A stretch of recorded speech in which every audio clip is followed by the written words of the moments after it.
Dili na mo tabok sa sapa ang libuan ka mga residente sa barangay Kinam, Malapatan sa Ringgit Province. Human nga napunduhan na ang pagsiminto sa ilang kalsada gikan sa barangay Daansuyan og aduna nay tulay nga natukod. Abril 22, dungan sa ika-52 nga kasumaran sa barangay, gihimo ang groundbreaking ceremony sa 96 million road construction. Unya nag-promise ta nga ayuhon nato ang dalan.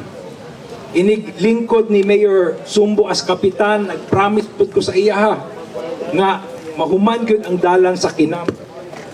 Pero kung walay paningkamot ang inyong mayor, dili gyud na po makita ang mas nindot nga agi pasakag Kinam. Kay if not, dun masla pa ta magsugod. Mayor Sumbo, thank you very much for your vision of seeing this road. Gisaysay ni Mayor Salway Sumbo Jr. ang ilang kalisdanan nga nagihan sa Kinam. Kaniadto nga wala pa'y tarong nga kalsada ug sa wala pa ang pag-abli sa kalsada, kabayo ang transportasyon sa katawhan sa lugar.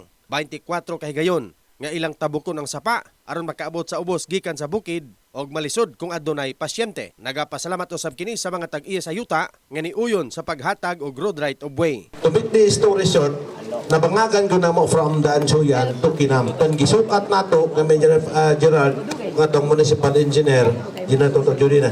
Pagsukat nato siguro nasa mga 5.8 km from Daansuyan to proper barangay. So naaram man dinhi ang dalan nga nindot himuan. Because ma'am, sa unang panahon grabe ang pagsuffer na mo dinhi. 3 hours from Daansuyan to Kinam, 3 hours pa ako makabot dinhi. Pag-abot mo dinhi, layo na kayo mang pananawan.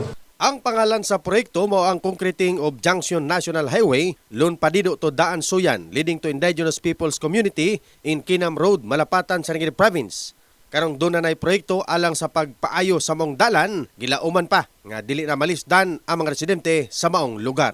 In the heart of changing lives, kini si Brigadier Jason para sa Brigada News Jensen, Brigada News.